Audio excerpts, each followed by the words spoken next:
So, and then when later in life, did they care if you went to school, where you went to school? Like, how was that choice made? Yeah. I'm sure you applied to a few schools, right? Yeah, they were always encouraging. They always gave me enough space to kind of do my own thing and figure it out. And I think they're proud of how I ended up and happy that I ended up moving back to Bangor too. But they never really pressured me overtly. I think going to college was always an unsaid thing that was going to be part of my plan.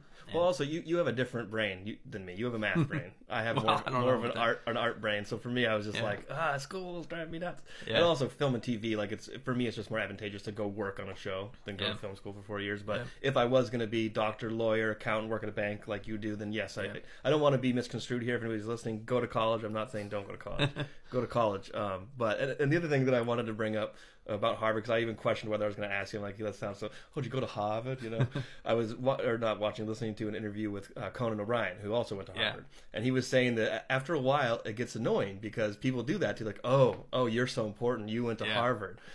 So that being said, are you happy you went there? Would you do it again? Your kids, are you planning for them to be Ivy League, or what are you going to say for No, advice? I don't have any plan for them. I hope that they'll go to college. I mean, who knows what college will be like at that point and how much it will cost. And I think cost is the big thing. Yeah, gosh. I mean, I think there's this really healthy push towards trade schools and community college, and I always feel like people don't take me seriously when I say that because it's hard to go to Harvard and have that attitude and not come across kind of smug about it. But Eastern Maine Community College, for example, right in this community, you can go for a fraction of the cost, if not free, through financial aid and scholarships and different things. And you can get a really good education in a trade and come out and make good money. Yeah, I actually, when I got done with the job, and it was right when I moved back from New York, and I went to Penobscot Theater and ran into my friend Orson, who was a professional carpenter. And it was like the day I'd quit my other job, and I said, hey man, like, do you need any help? And he's like, yeah, a guy quit yesterday, come on in. So I apprenticed with him for a year, and I think he paid me like $12 to $15 an hour or something like that, which was already great, right? But then after a year, I branched off and did my own carpentry and was making $30 to $35 an hour, and I was kind of just blown away because my whole life, whether I was in LA or New York, working acting gigs or whatever, bartending to get by, I was like, oh, as a skilled tradesman, I can make $35 an hour. That's pretty sweet. Yeah. You know, and people forget that. Yeah. And you can get a 2-year degree from the community college and then transfer in as a junior to the University of Maine or Husson right now. It sounds like I'm like on a soapbox for Eastern Maine Community College right now. Good. Like pitching their program. Honestly, this whole episode's going to be pro Bangor. I think people knew that. At the end of the day, as cliches, I said this to Jenna, the meaning of life is to be happy.